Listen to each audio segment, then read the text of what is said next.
In the mid-9th century, what we now call England was a patchwork of kingdoms.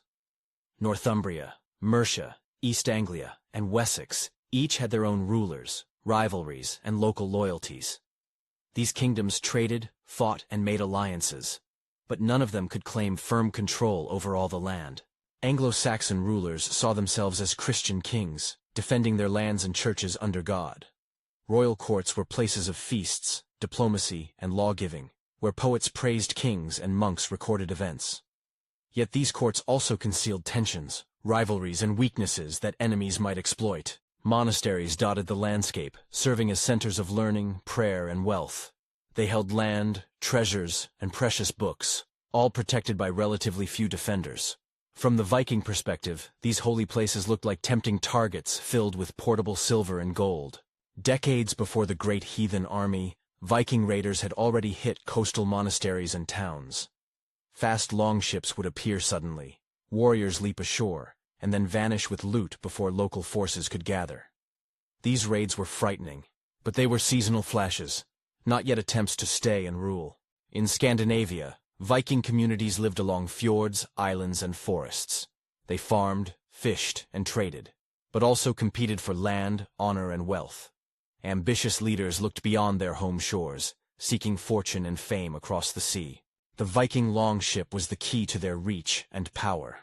Light, strong, and flexible, it could cross the open sea yet also sail up shallow rivers. This allowed Viking forces to appear where they were least expected, striking deep inside enemy territory. Viking warriors cared deeply about honor and reputation, hoping to be remembered in sagas and stories. In contrast, Anglo-Saxon monks writing chronicles often saw them as brutal pagans. These clashing viewpoints shape how later generations see the Great Heathen Army. Anglo-Saxon kings sometimes fought each other almost as bitterly as they faced outside enemies. Old grudges, rival claims to thrones, and disputes over tribute weakened their ability to respond to a united external threat. This political friction would matter when a large Viking force finally arrived. By the 860s, rumors spread of larger and more coordinated Viking bands abroad. Merchants, travelers, and monks whispered stories of great fleets and armies gathering, though few in England truly grasped what was coming. In the years just before the Great Heathen Army came, many in England went about their lives as usual. Fields were ploughed, fairs held, and royal councils convened. The stage was set, but the players did not yet know how dramatically their world was about to change. Saga traditions speak of the death of the legendary Ragnar and the fury of his sons. Whether the stories are literal or not, they capture an important idea. Powerful Viking leaders felt they had scores to settle and rich lands to target in England. To form the Great Heathen Army, multiple chieftains had to agree to cooperate. Leaders like Ivar, Ubba, and Halfdan gathered warriors from different regions, pooling ships, supplies, and ambition into a single, formidable force. Messages went out along fjords and trading ports, calling men to join a great expedition. For some, the chance of plunder, land, and honor was irresistible. Others joined out of loyalty to their chiefs or the promise of adventure. Unlike quick summer raids, this expedition was designed to stay. Leaders planned for winter campaigns, negotiating how to feed and house the army far from home. That required careful thinking about loot, tribute, and friendly or subdued local populations. Some Vikings may have framed the invasion as vengeance or as a way to challenge Christian powers, but politics and profit were at least as important. The Great Heathen Army was no mindless horde. It was a coalition with clear strategic goals. As summer turned to autumn, longship fleets assembled in harbors and hidden in fjords. Dozens, perhaps hundreds of ships lay ready to sail, their crews sharpening weapons and stowing gear. Across the sea, some news of these preparations reached English shores. Traders, spies, and sailors brought alarming reports to royal halls and monasteries, though reliable details were scarce. Many in Anglo-Saxon England had seen Viking raids before. They assumed this new force would be similar, perhaps larger, but still temporary. Few realized that this was instead an army planning to stay and conquer. At last, the Great Heathen Army put to sea. Dozens of longships pushed away from Scandinavia's shores, rowing and sailing toward a distant coast where kings, churches, and cities made rich and vulnerable targets. Unlike earlier raiding fleets, this expedition came with families, camp followers, and long-term supplies. It was not just a raid, but a move to establish bases, seize tribute, and carve out zones of control on English soil. The Great Heathen Army made landfall in eastern England, likely choosing spots that offered both shelter and access to inland routes. Local communities watched in fear and confusion as more and more ships appeared on the horizon. Rather than raiding and departing, the Vikings built fortified camps where they could winter.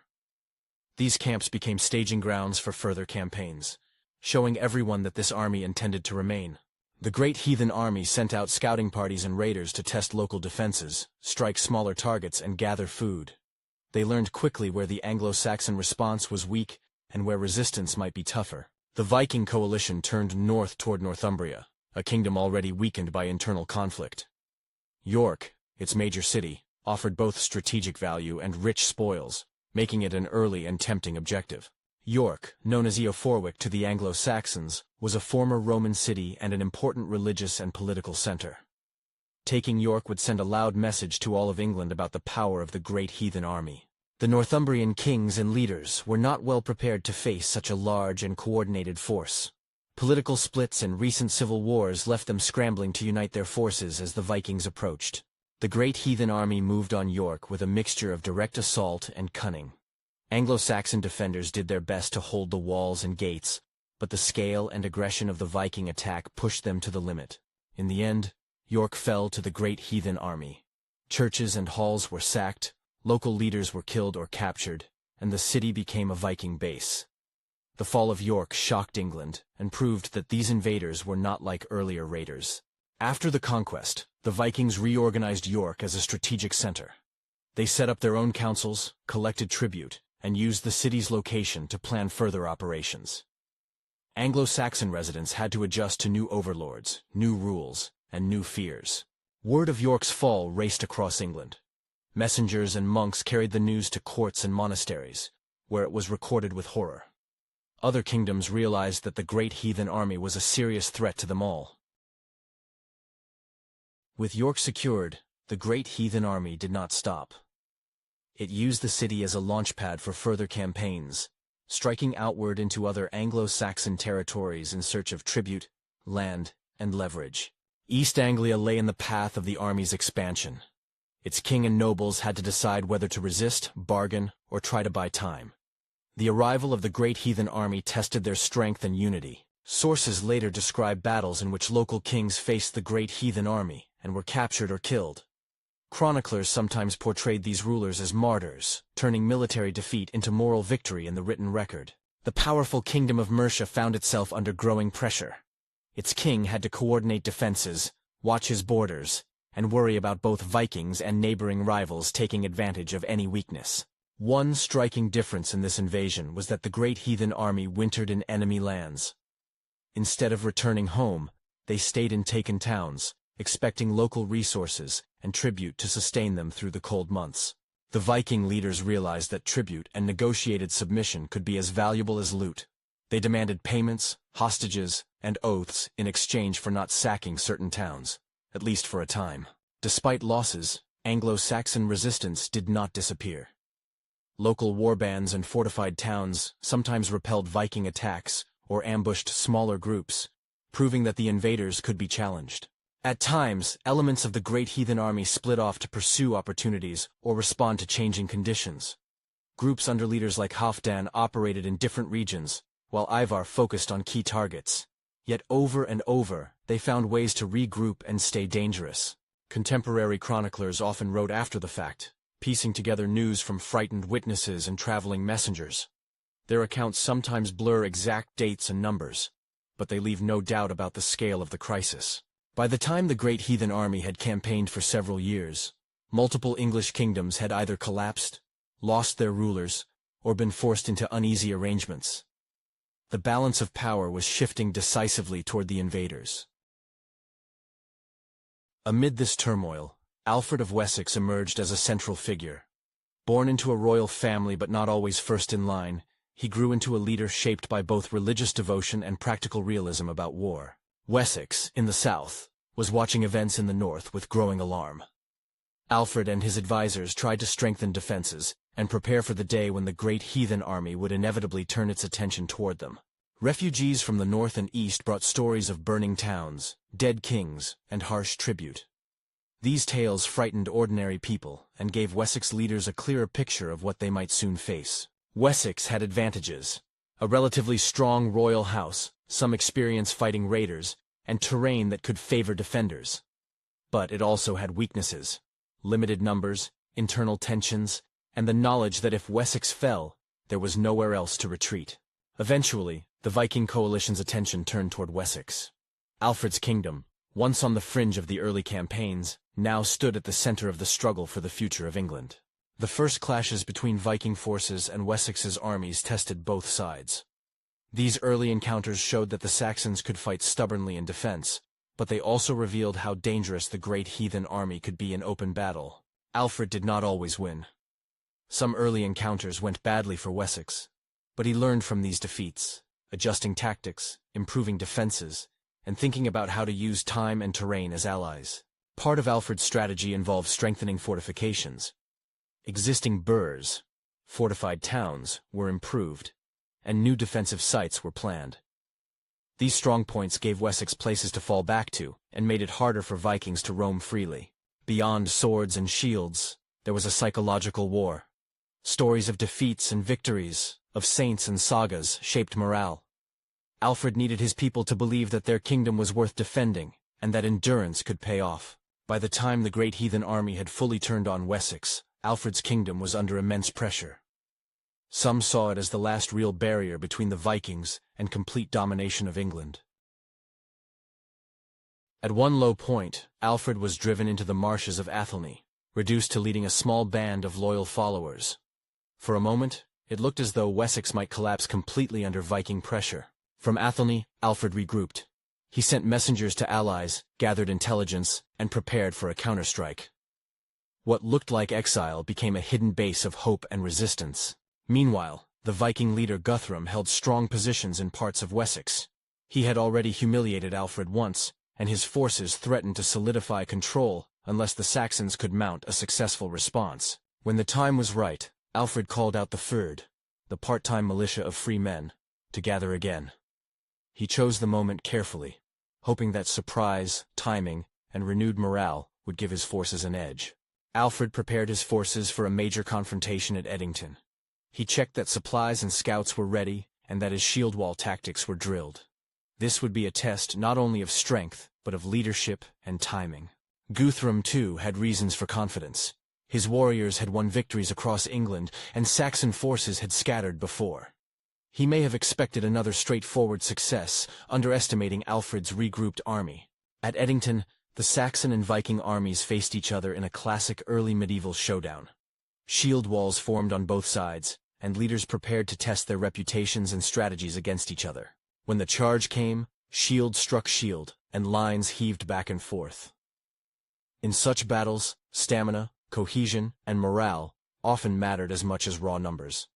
Edington was no quick skirmish but a grinding test of endurance. According to later accounts, the Saxon line held and then pushed the Vikings back. Alfred's men fought with the knowledge that there was no safe fallback, and that retreat could mean the loss of their kingdom. Guthrum's forces were defeated and forced to retreat. The Great Heathen Army's aura of unstoppable progress cracked. For the first time, it was clear that the Vikings could be beaten in a major, decisive battle.